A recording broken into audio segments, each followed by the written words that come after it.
شاید روز از روزها تو را غیبت کرده باشم.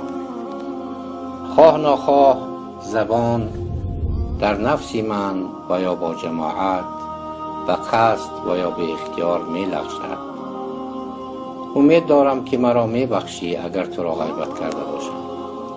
من یقین کردم که خدا شخصی غیبت کننده را نمی بخشد تا وقتی که شخصی غیبت شده نبخشد.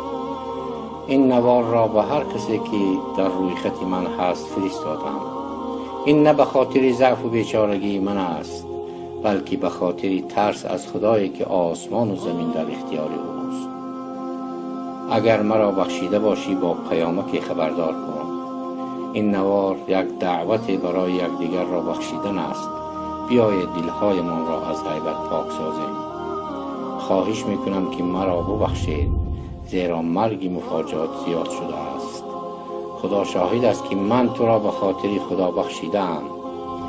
این نوار را یک دعوت خالصانه یکدیگر بخشی و پاک سازی قلب پیش از رمضان مبارک می نامیم. همیشه سلامت و تن صحت باشید.